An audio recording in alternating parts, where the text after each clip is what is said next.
One of the most powerful concepts in Scripture is the idea that humans are image of God. We find it in the very first chapter of Genesis, and it comes up at crucial points through the rest of Scripture. And what I'd like to do here as we explore this idea of a theology of work is look at now at the human side. What are we as image of God creatures? What does that mean? What are the dimensions of that? And what I'd like to do is just explore that a little bit, give you a picture of what I think the image of God is, and this, like a lot of things, there's some difference at some points, but the basic thing, pretty much all biblical theologians agree, but I want to take it just a little bit deeper as we understand this theology of work. So, image of God, chapter 1 of Genesis. If you have your Bible, please turn there and we'll start looking through some passages of the image of God. God starts and says, let us make man in our image, and that our is a picture of I think the Trinity, the eternally self-giving, partner-making, other-centered God. Let us make man in our image and our likeness, and let them rule over the fish of the sea, birds of the air. And then in verse 27, God created man in his own image. In the image of God he created them, male and female he created them. God blessed them and said, be fruitful, rule, subdue. Now, let's unpack it a bit. What is this idea of image? Well, the word image, tselem in Hebrew, is a fairly common word, and the most common use of that word is we translate it not as image, we translate it as idol in most of the contemporary translations. In Old King James it was translated as graven image in the second commandment, thou shalt have no graven images. The most common picture of image is a statue or an object of some sort that represents a god, little g god, one of the fallen angels, I think. The gods that we're told not to worship in Exodus chapter 20, the first of the commandments, I think are fallen angels, very powerful spiritual beings who are associated with tribes or religions or something like that. And an idol, one meaning of idol, is an object that represents the absent spiritual being, this angel level thing. And that's what an image is. Let me show you a picture of that, and turn over to Daniel chapter 3. We're going to do some work in Scripture, so we're going to be flipping around a bit. Daniel chapter 3, we see one of these tselems, one of these images. In Daniel chapter 3, King Nebuchadnezzar made a tselem, an image of gold, 90 feet high. I mean, big thing.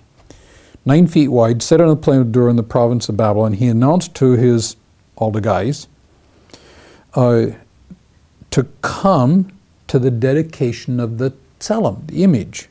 So all these guys come, and they stood before the tselem, and the herald loudly proclaimed, this is what you're commanded to do, O peoples of nations and men of every language. As soon as you hear the sound of all the instruments, you must fall down and worship the tselem of gold that King Nebuchadnezzar has set up. Whoever does not fall down and worship will immediately be thrown into a blazing furnace.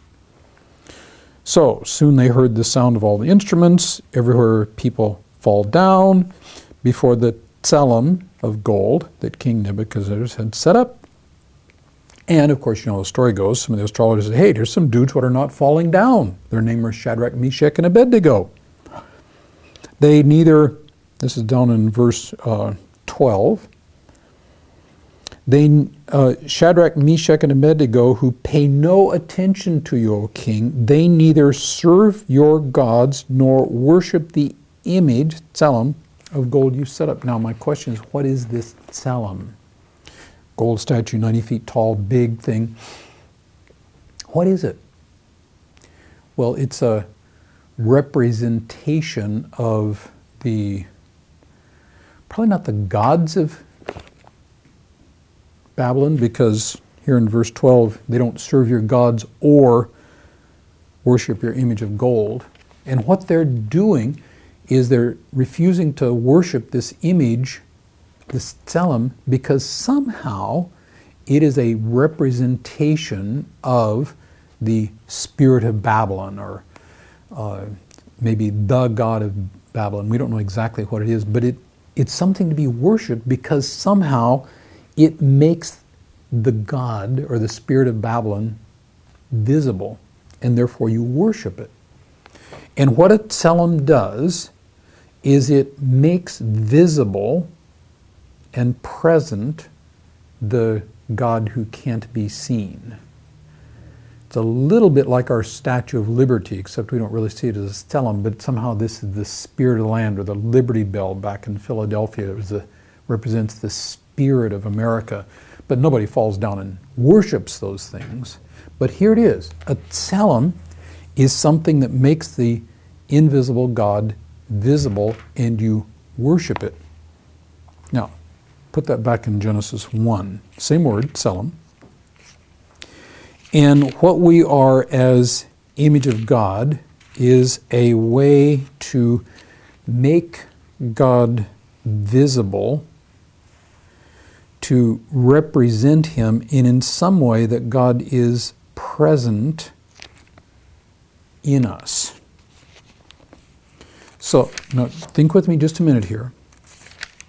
Image of God is in some way something that makes God visible, just like an idol makes the fallen angel, the demon god, visible. We as human beings are a making visible of Yahweh. Okay, well, don't quit on me yet.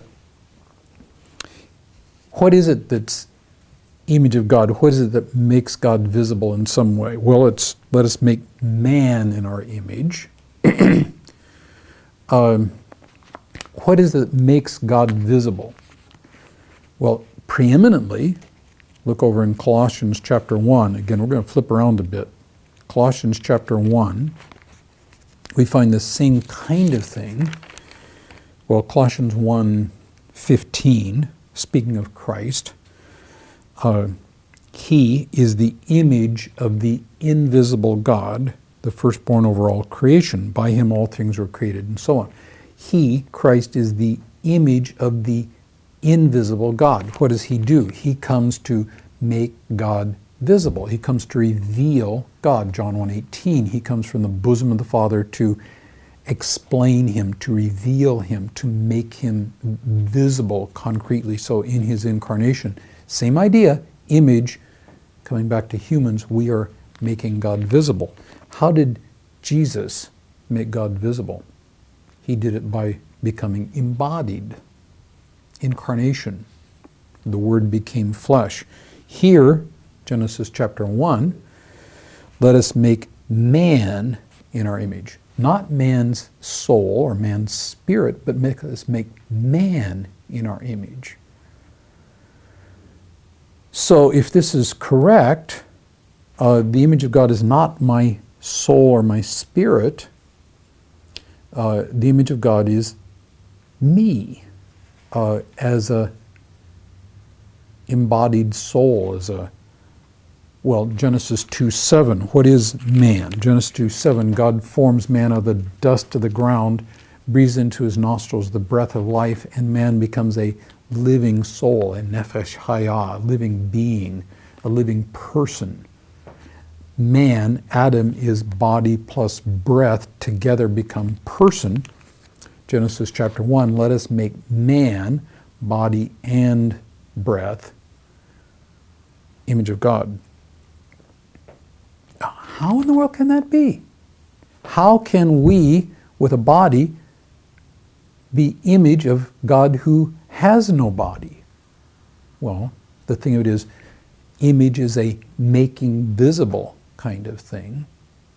And the way we make God visible, the way Jesus made God visible, is to be concretely, physically present. So he creates us with bodies for living in this world and calls us to be image, which part of is to make visible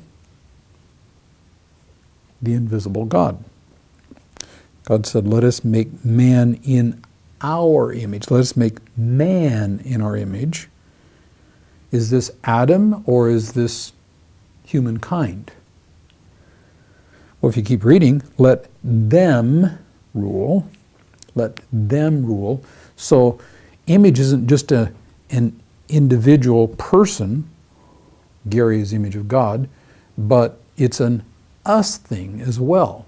It's we together in some way. Jesus alone is image of God, to be sure, but here it's male and female together in their covenant partnership as husband and wife are going to be making visible the triune God. So, let me think back. I know this is going pretty fast. Image is a making visible, making present kind of thing, because idols make the God visible. We make Yahweh visible. It's not just a me thing, it's an us thing. It's not just a soul thing, it's a body thing as well. Living person thing, body plus breath.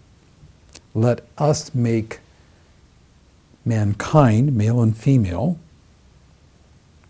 to be in our image and our likeness. So we are making visible the triune God, not just me as an individual, but Sherry and me together as husband and wife, John and me together as friends and co-partners in ministry here at Western Seminary and many others. So image is a making visible thing, it's an us thing, it's a whole person thing. Well, what else is involved here?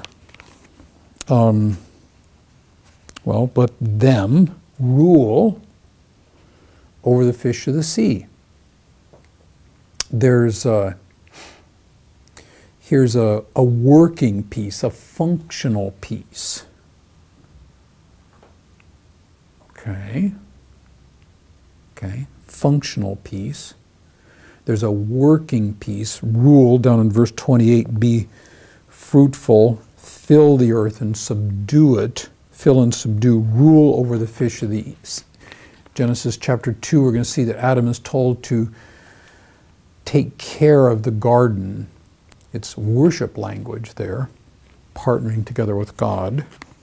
So a piece of image of God coming out or part of, and I think part of image of God is this functional piece, this ruling piece, this working piece. And in a theology of work, I think this is really important, is that somehow when we do our work as image of God persons, we make God visible in what we do, and it's the presence of God working through us, the Holy Spirit in us, that makes this work. Okay, let's go back and run through this one more time. Image of God is fundamentally a making visible, making present concept, idol to a fallen angel, us to Yahweh. Image is fundamentally a making visible. It is a whole person thing, body and breath, because as Jesus incarnate makes visible God. It is an us thing, not just a me thing. We do it individually, we do it together in a group way. We make God's character as a triune God visible better than we could do it just by ourselves, but individual is too. Jesus alone is image of God. And it has a working piece, a functional piece. Okay, so there's a functional piece. There is God created man in his own image. In the image of God, he created him, and male and female, he created them. So it's an us thing. And the male-female thing here is of course, male and female in this context would be Adam and Eve as husband and wife. But if we broaden that out a bit, once we get some other people in the picture, there's a relational piece to it. Well, it's not just that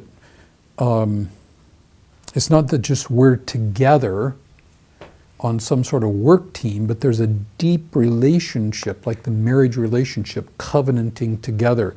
There's a familial piece that'll come out because they're supposed to be fruitful and multiply. There's a partnership together in the church today. This picture of image of God is a work kind of thing when we work together with God, Adam and Eve in the garden with God working together. Image of God is a relational piece, covenant relationship with each other and with God. Verse 28, God blessed them. That's a relational term. It's not just giving gifts to, there's a relationship behind them. And he said, be fruitful and multiply. And when he does the work with Adam in the garden, it's him and Adam working together. It's him, Adam, and Eve working together at the end of chapter 2. So there's a relational piece. So there's making visible. There's a us thing that becomes relational. There's a working thing, a functional thing. It's something that, well, here all two human beings have it. What about after the fall? Are fallen humans still image? Turn over to Genesis chapter 9. Genesis chapter 9, post-flood, wickedness has covered the earth. It's a horrible thing. God has done his cleansing work. Then God blesses Noah. Genesis chapter 9 repeats again, be fruitful, increase numbers, fill the earth. And then he says you can eat meat, but, and of course you have to kill an animal to do that. He says you can do that, but whoever sheds the blood of man, you can shed the blood of an animal, but you can't shed the blood of man. Whoever sheds the blood of man, by man shall his blood be shed, for in the image of God has God made man. Now, question, is that just saved people God's talking about? Can I kill non-Christians? And the answer is no. No. I cannot murder other people. I cannot take their innocent life blood. Ironically, this is a place where capital punishment is talked about, but of course that's not murder. And the reason is we are image of God. So all human beings post-fall are still image of God. Everybody is image of God in the sense of deserving dignity and protection as human beings. Genesis 9, James chapter 3 talks about this as cursing other people who are in the likeness of God, and you shouldn't do that. So there's a dignity to all human beings because of image of God, even if we're sinful, even if we're rebelling against God, even if we're headed for hell and are resistant to God's grace and refusing to like Jesus and be like him. All humans. So it's a whole person, all persons kind of thing. So it's persons, it's relational, it's functional, it's everybody at some level. There's one other dimension that we don't see in the Old Testament, we do see in the New Testament, and that's the idea that the image of God has what the theologians call a teleological piece. If I look in 2 Corinthians, for example, 2 Corinthians chapter 3, we see this piece come out. 2 Corinthians chapter 3, Paul has been talking about Moses being up on the mountain and his face is glowing because he's been in the very presence of God. And as he brings this new covenant picture down, the glory of the new covenant, he comes to a close at the end of chapter 3, and he has this very interesting picture. And we, Christians, who with unveiled faces all reflect or behold, it's a two-meaning word there, we with unveiled faces all reflect or behold the Lord's glory, are being transformed into the likeness into his likeness from glory to glory, which comes from the Lord who is the Spirit. Now, the amazing thing is, amazing thing is that image of God in this context is something that we only have in part, from glory to glory. So we are being transformed with ever-increasing glory. We are growing into the image of God. Now, in one sense, we all are image of God. In another sense, we're growing into the image of God. So that the image, particularly the image of Christ, becomes a goal toward which we're moving. Romans 8:29 talks about we're being predestined to be conformed to his image. It's a future conformity that's yet to come. Colossians 3:10 talks again about us being growing into his image. So the image is a goal that we're growing toward. Okay, now let's go back and think about this again. Image of God is a making visible kind of thing.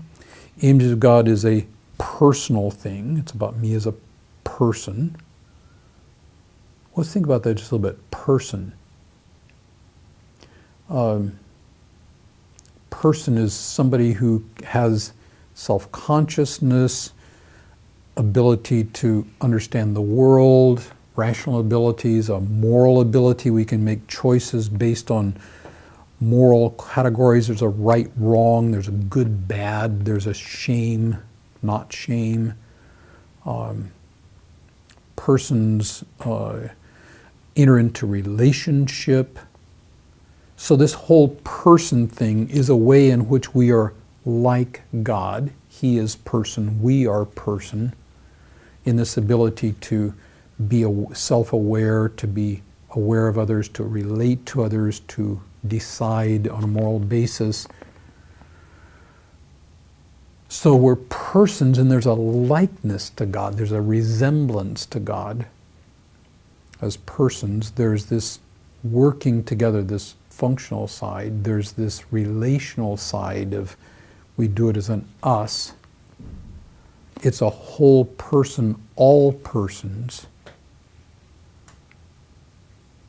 So here's the way I define image of God in just brief form. Image of God is the amazing ability and awesome responsibility to make visible the invisible characteristics of our Creator and Redeemer. The image of God is our amazing ability.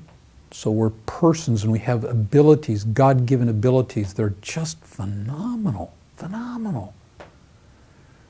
The amazing ability and awesome responsibility, because we're under command of covenant relationship with God.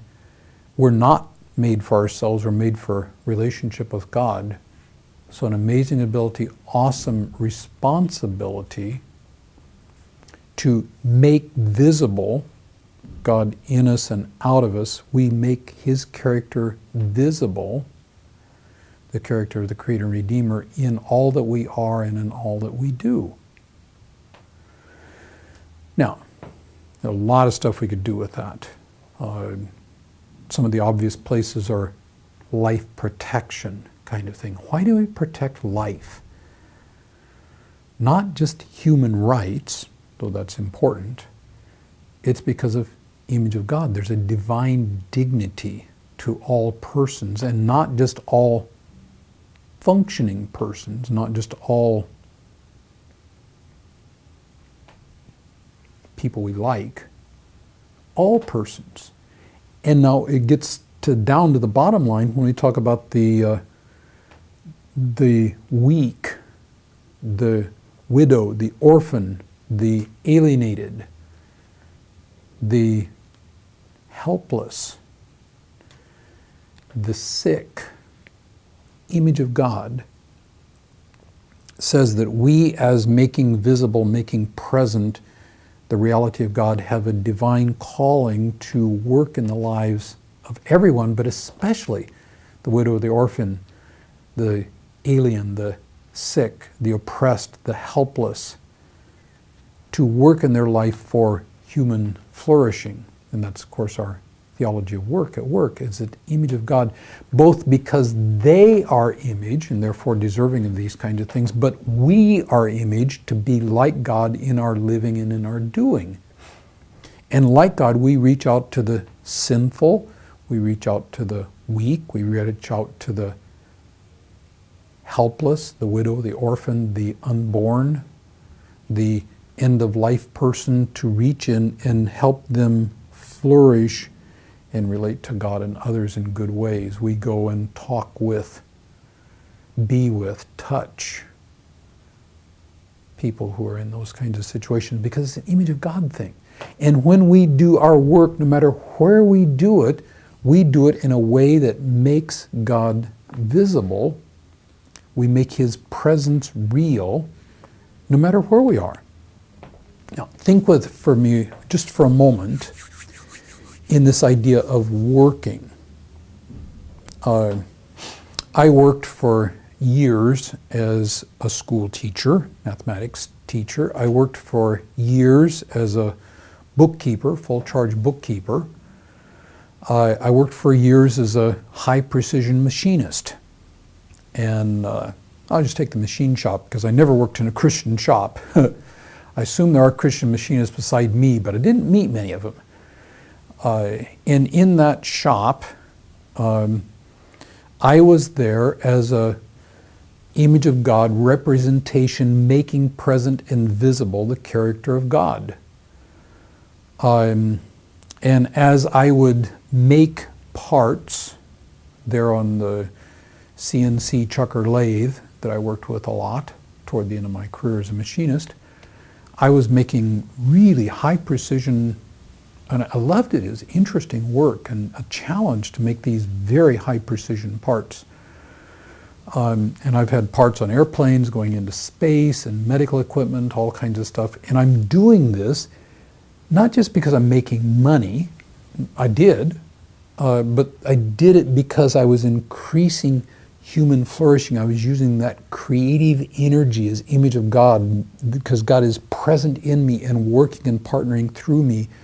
And I would do this in a way that would make God's character visible, so that the people around me could see God, not just in the fact that I talk about Jesus, because I will talk about Jesus to a post if it'll stand still, but in my way of working, I did this other-centered human flourishing attitude toward my work, and my work was a way of doing the work of God.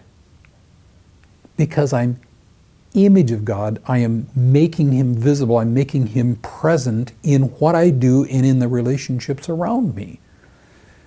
So I come in there and I want to be a person who is helpful. I want to be a person who does integrity. If I mess up a part, I don't throw it in and hope nobody will notice it. I mark it as out of tolerance, and therefore, gosh, I don't want to do that. But integrity says I do it. The integrity says I work really hard to make the parts right. All of this is a part of that theology of work.